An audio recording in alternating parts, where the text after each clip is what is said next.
Assalamu alaykum, hörmətli televizor körgüçülər. Yaxşımsızlar? Dünya Uğur Qurultayı Tor televiziyasının günlük xəbərlər proqramısıga hammanglar xush kelibsizlar. Mən İftixar Abdurashid. Bugün peyshanba. Hörmətli görürmənlər, tövəndə diqqətinizlər günlük xəbərlər proqramımızın təfsilatıda bolsun. Dünya Uğur Qurultayının bir qancha yıllık tirishçılığı nəticəsində Germaniya Federal Parlamentida Uyğurlarını qollab kelayotgan hər qaysı partiyalarga mansub 11 nəfər cəsur və insanpərvər parlament əzalarının başlamçılığında 5 sentyabr günü Germaniya Federal Parlamenti Uyğur Dostluq Qrupsunun qurulğanlığının elan qılınışı muhacirat yaşayotgan Şərq Türkistonluq qarindoshlarimizni cheksiz söyündürüp qalmasdan chet ellik siyasi kuzatuvchilarning shundaqli Germaniya matbuotlarining kuchli diqqatini qo'zg'adi. Hozir qadar Yevropa Parlamenti, Amerika, Kanada, Fransiya, Yaponiya, Tayvan, Angliya parlamentlarida maxsus Uyg'ur do'stlik guruhlari qurib chiqilgan bo'lib, Germaniyaning qo'shilishi bilan Uyg'ur do'stlik guruhlari qurilgan parlamentlarning soni 8 ga yetib bordi. Germaniyaning eng nupuzli matbuotlarining biri hisoblangan Germaniya davlatlik radiosi Germaniya ovozi tarafidan 5 sentyabr kuni bu vaqtda e'lon qilingan xabarda Germaniya Federal Parlamenti Uyg'ur do'stlik guruhining 11 nafar a'zosining oldimizgi mezgillarda Germaniya parlamentiga Uyg'ur irqiy qirg'inchiligini qabul qilish haqida qaror loyihasi sunish ehtimolligining nihoyat kuchli ekanligi bayon qilindi. Mazkur xabarda yana Germaniya Federal Parlamenti Uyg'ur do'stlik guruhining 11 nafar qurg'uvchi a'zosining ismi ayrim holda e'lon qilindi.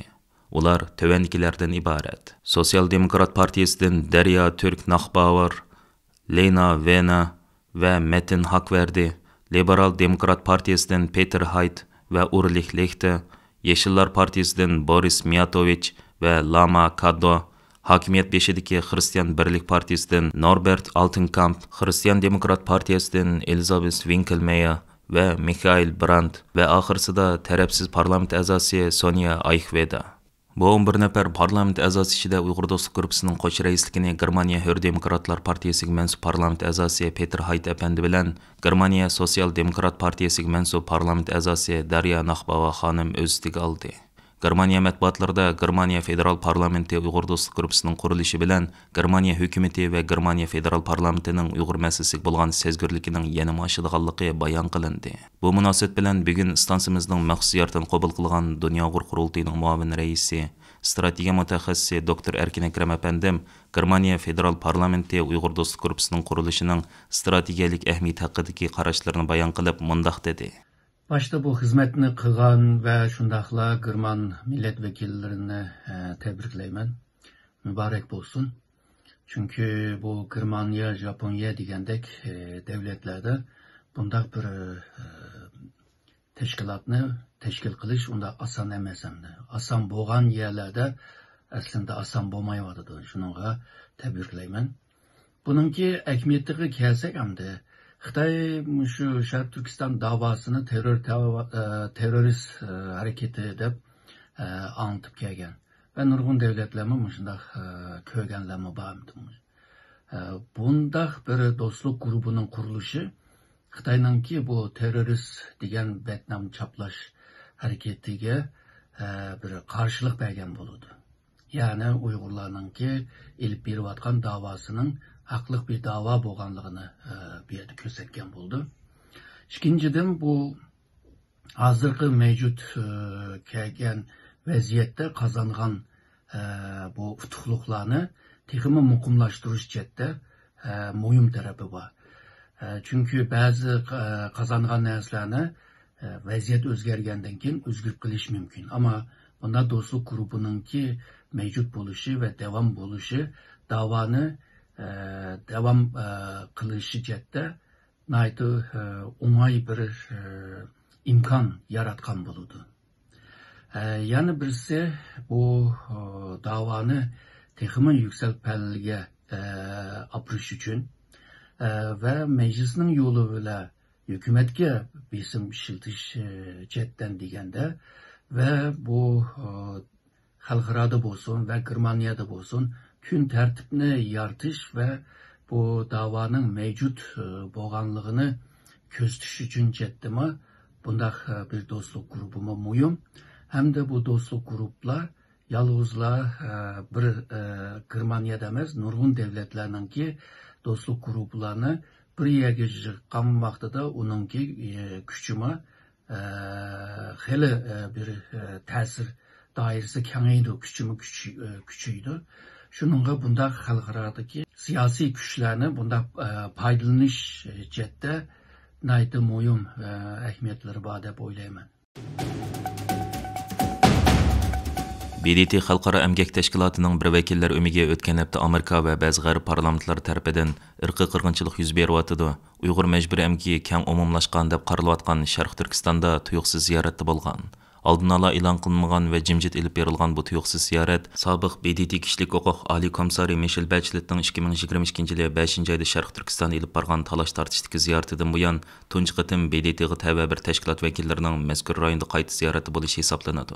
Dunyo Uyg'ur qurultiyi va kishilik huquq tashkilotlari ayni vaqtda Bacheletni tanqidlab, uning mustaqil va betaraf tekshirish ilib berish mumkinchiligi bo'lmagan Sharq Turkistonda ziyoratda bo'lishining Xitoyning o'zini oqlash tashviqotidan boshqa ishga yaramaydiganligini ilgari surgan edi. Holbuki Xalqaro Əmgək Təşkilatı Əmgək Ölçəmləri Başqarmasının başlığı Corin Varga xanım başçılığındakı vəkillər ömüginin bu qatımqı ziyarəti BDT-nin sabiq kişilik huquq ali komissari Bacheletning 2022-yilda 31 avgust e'lon qilingan Şinjan doklatiga naq bir yil bo'lgan, shundaqla Xitoy o'tgan yili tasdiqlagan Xalqaro Əmgək Təşkilatının məcbur əmgəkni bekor qilish ham cheklash to'g'risidagi ikki ahdnomasi bu yil 12 avgustdan boshlab rasmiy kuchga ega bo'lgan bir vaqtda ilib berilgan. Xitoy mamlakatlik xalq qurultiyi o'tgan yili 8-oyda Xalqaro Əmgək Təşkilatının 1930-yili chiqargan majbur əmgək haqidagi ahdnomasi, ya'ni 29 nomorliq ahdnomasi bilan 1957-yili chiqargan majbur əmgəkni bekor qilish ahdnomasi, ya'ni 105 nomorliq ahdnomasini tasdiqlagan. Xalqaro Əmgək Təşkilatı Xitoyning bu ikki ahdnomani tasdiqlaganligini qarshi olgan bo'lsa-mu, lekin kuzatuvchilar Xitoyning Uyg'urlarning keng ko'lamli majbur əmgək selish bilan ayblanayotgan bir vaqtda bu ikki ahdnomani tasdiqlashidagi maqsadiga qarata savol qo'ygan. Xalqaro Əmgək Təşkilatı vəkilləri ömügінің Şərq Türkistondagi bu qatımlıq ziyoratida rayondagi xohlagan bir zavod korxonani erkin tekshirish, bu zavod korxonalardagi Uyg'ur va boshqa musulmon ishchilar bilan erkin so'zlash fursatiga erishgan yoki erishmaganligi. Agar bundaq bir fursatga erishgan bo'lsa, qaysi zavod korxonalarni ziyorat qilganligi aniq emas. Xalqaro Əmgək Təşkilatı 5-sentabr e'lon qilgan bayonotida bu ziyoratning tafsiliy mazmuni, ziyoratda muzokara qilingan konkret temalarga doir tafsilotlarni tushuntirmagan. Lekin ziyoratda Xitoyning qonuniy va Xitoy tasdiqlagan Xalqaro Əmgək ahdnomasining ishga o'rinish jihatidagi kamsitish va majbur əmgəkni cheklashga doir mazmunlarni ijro qilish va amliylashtırishga oid texnikalik muzokaralarning elib berilganligini bildirgan. Bayonotda mundaq deyilgan: Xalqaro kechirim tashkiloti Xitoy qonunlarining ijro qilinishi, Xitoy tasdiqlagan Xalqaro Əmgək ahdnomasining ishga o'rinish va kasbiy jihatdagi kamsitish, shundaqla majbur əmgəkni cheklashga oid texnikalik muzokaralarni elib berish vazifasini o'rindadi. Lekin Xitoy taratqularida bu mazkur ziyoratga oid xabarlardagi uchurlar intayin cheklik bo'lib, bu vaqtdagi xabarlarda atalmış Uyg'urab nomrayliq partkomining sekretari Ma Shungroy bilan Uyg'urab nomrayliq hukumatning qo'rchoq raisi Erkin Tonyazning vakillar ömügi bilan ko'rishganligi, Ma Shungroyning Sharq Turkistonda kishilik huquq dafsanchiligi va majbur əmgəkning mavjudligini rad qilganligi ta'kidlangan. Xinjiang gazetining bu vaqtdagi xabarda qayd qilinishicha, Ma Shungroy vakillar ömügi bilan ko'rishganda Amerikani tanqidlab, Sharq Turkistonda majbur əmgək mavjud deyish Amerika boshliq g'arb ellardagi Xitoy qarshi kuchlarning to'qigan bo'htoni degan. Xitoy hukumati Sharq Turkistonda majbur əmgək va irqiy qirg'inchilik ilib berilganligini izchil inkor qilish bilan bir vaqtda xalqaro jamiyatning mazkur rayonda mustaqil va tarafsiz tekshirish ilib berish talablarini rad qilib kelgan. Holbuki Xalqaro Əmgək Təşkilatı bu yil 2-oyda e'lon qilgan dokladida Xitoyning Sharq Turkistonda yo'l qo'yib kelgan davlat homiyligidagi nomrodlikdan qutqizish va yo'tkab ishga o'rinlashtirish programmalarini tanqidlagan. Rayonda ishga o'rinlash jihatidagi kamsitish va majbur əmgəkning umumyuzlik mavjudligi ta'kidlangan edi. Xitoy Tabiiy boylik ministerligi yaqinda Xitoyning 2023-yillik o'lchamlik xaritasini e'lon qilgandan keyin Xitoy bilan chegara jidli bo'lgan qo'shni davlatlardan Hindiston, Filippin, Malayziya, Vietnam qatorliq davlatlarning qarshiligiga uchragan. Amerika radio shirkati NBC to'rining bu vaqtdagi xabarda aytilishicha, mazkur xaritada Xitoyning Janubiy dengizga hukmronlik qilish g'arzi ochiq ifodalangan. Xitoy yana Tayvanni o'zining tavalligida deb hisoblagan.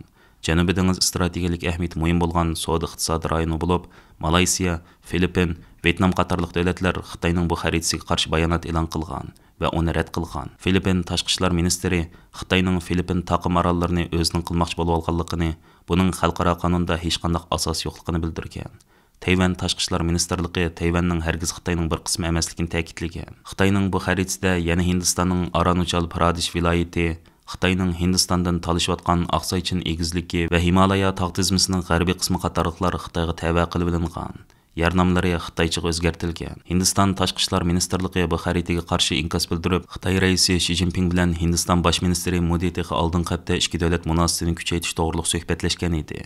Bu xaritaning o'tirg'i chiqishi hamda ikki davlat o'rtasidagi chegara to'qinishni hal qilishni texim qiyinlashtiradi degan. Uningdan boshqa Xitoyning bu yangi xaritasida Rossiyaga tava Usurskiy orolimi Xitoyning zaminiga qaytilgan bo'lib, Rossiya taraf buni rad qilgan. Xalqaro inkaslar qaraganda Xitoyning bu yangi xaritasi Xitoyning o'ziga bo'lgan tamannasi va jahongirlik g'arizini aks ettirib berdi ekan. Angliya parlamenti tashqi ishlar alohida komiteti a'zolari yaqinda energiya qonunini tuzitish loyihasini o'ttirib qo'ygan bo'lib, uningda cho'ng tipdagi kun taxti mahsulotlarga qul amkining aralashmagan bo'lishini isbotlash talab qilingan. Agar Angliyaning navbatdagi hukumat ministrlari bu qonun loyihasini rad qilsa, Angliya Sharq Turkistonga majbur emgak mahsulot bo'lgan kun taxtlarni to'kma qilib setish davlatiga aylandi ekan. Angliya muhofizatchi to'rining 3-sentabr kuni bergan xabariga asoslanganda, energiya qonunini tuzitish loyihasi 9-oyning 5-kuni muzokara qilindi ekan. Angliya parlamenti tashqi ishlar alohida komitetining raisi Elisa Kernes va mazkur komitetning 7 nafar a'zosi o'ttirib qo'ygan bu qonun loyihasida chet elning har qanday ulaslar qurilish shirkati tok miqdori 500 megawattdan yuqori kun taxti mahsulotlari yoki kun taxti planini Angliyaga kirgizmoqchi bo'lsa, o'zlarining majbur emgak bilan chetishlik yo'qligini isbotlab bera olmasa, Angliya plan va nazorat idorasi ularni cheklaydi deyilgan. Angliya parlamenti tashqi ishlar alohida komitetining raisi Elisa Kernes mundaq degan: "Biz Xitoy hukumatining Uyg'urlarga yurgizayotgan irqiy qirg'inchilik haqida so'zlashdik. Hukumatning mo endi qattiqroq gap qiladigan vaqti keldi.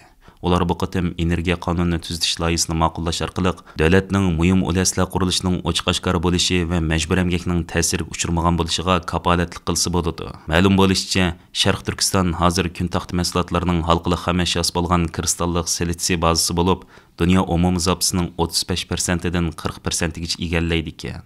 Hurmatli ko'ruvchilar, yuqorida diqqatingizga kunlik xabarlar programmamizning tafsilotini sundik. Kelar qatimliq sonimizgacha ko'rishgacha omon bo'lgaysizlar. Stansimizning YouTube kanaliga a'zo bo'lishni unutmang. Xayr xo'sh.